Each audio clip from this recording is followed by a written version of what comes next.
Donald Trump's ideas aren't just different, they are dangerously incoherent. They're not even really ideas, just a series of bizarre rants, personal feuds, and outright lies.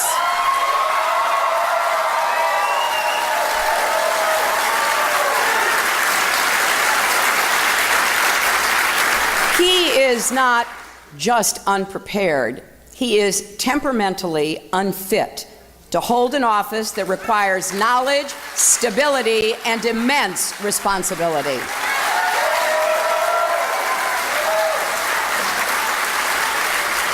This is not someone who should ever have the nuclear codes, because it's not hard to imagine Donald Trump leading us into a war just because somebody got under his very thin skin.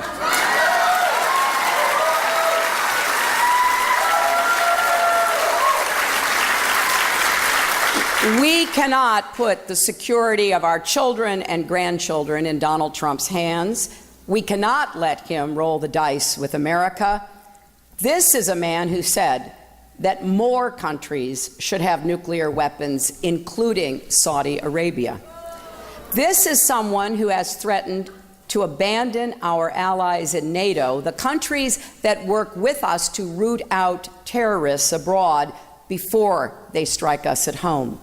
He believes we can treat the U.S. economy like one of his casinos and default on our debts to the rest of the world, which would cause an economic catastrophe far worse than anything we experienced in 2008.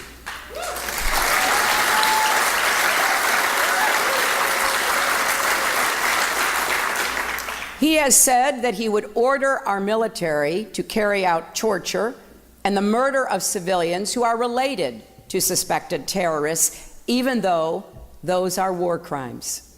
He says he doesn't have to listen to our generals or admirals, our ambassadors and other high officials, because he has, quote, a very good brain. He also said, I know more about ISIS than the generals do. Believe me. You know what? I don't believe him.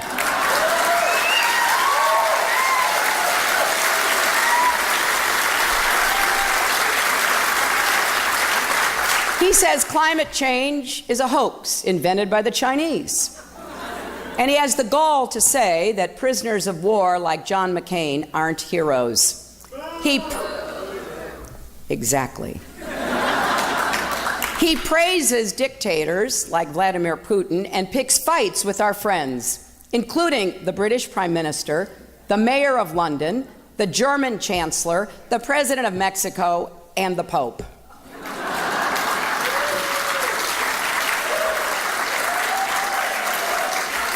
He says he has foreign policy experience because he ran the Miss Universe pageant in Russia. And to top it off, he believes America is weak, an embarrassment.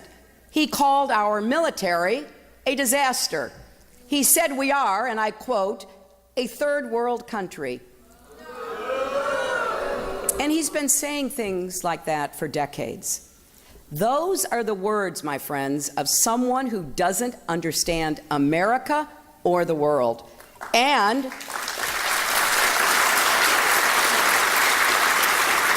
they're the words of someone who would lead us in the wrong direction. Because if you really believe America is weak, with our military, our values, our capabilities that no other country comes close to then you don't know America. And